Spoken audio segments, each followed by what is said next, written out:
Jim, a real valiant effort from the boys tonight. How proud are you? How proud are you of them?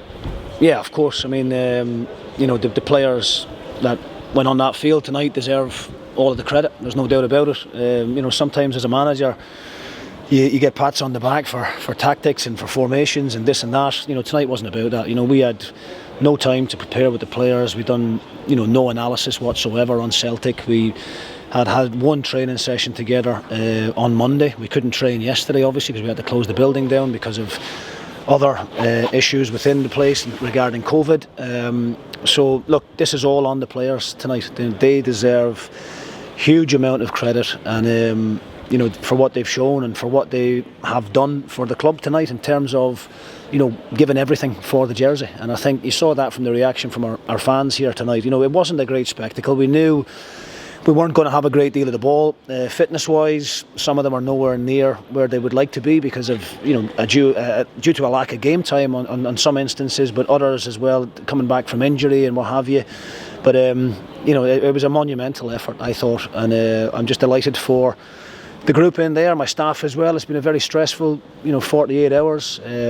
I think we all thought at one point today that the game would be off, and then we find out at about 4 o'clock that it's actually going ahead. So I don't think the players or the staff will ever prepare as badly for a game of football again in their careers. I certainly hope not.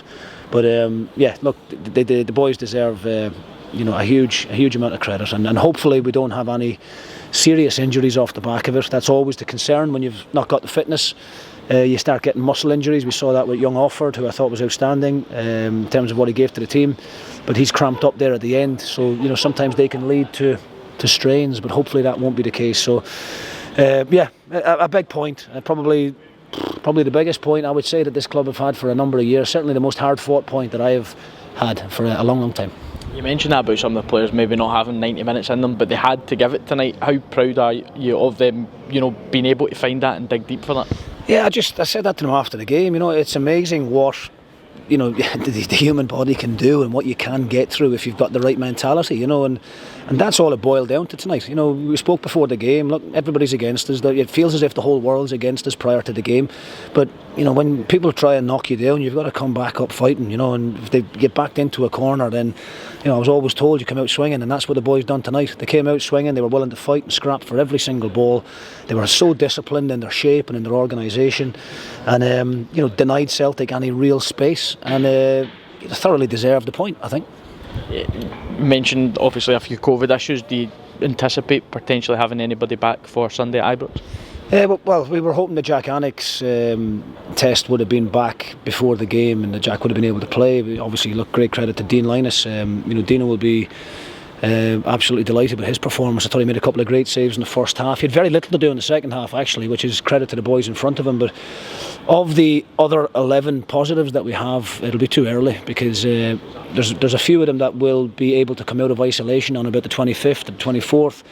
There's a return to play procedure that we need to follow. We might be able to get one or two of those, depending on how they're feeling, back in amongst the squad, but they'll not have trained properly for 10 days. It would be a hell of an ask to chuck them into a game that's going to be so intense and so gruelling on the body like this one that we're going to have to face on Boxing Day.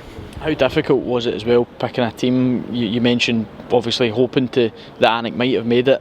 Were there any other sort of players that were kind of almost 11th hour that did make it, or that just didn't make it?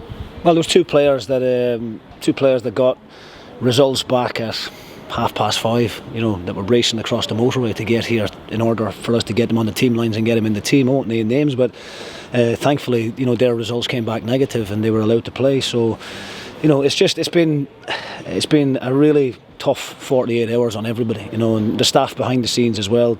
It's not just about the players and me and my backroom team. There's a lot of guys like yourself and admin people behind the scenes who have been, really dragged through the mill in the last couple of days, and I just think they deserve a lot of credit as well.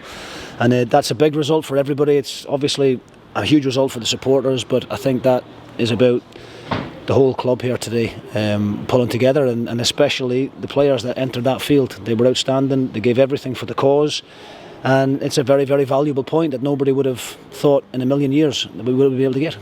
Jim, thanks very much for your time and well done. Thank you, James.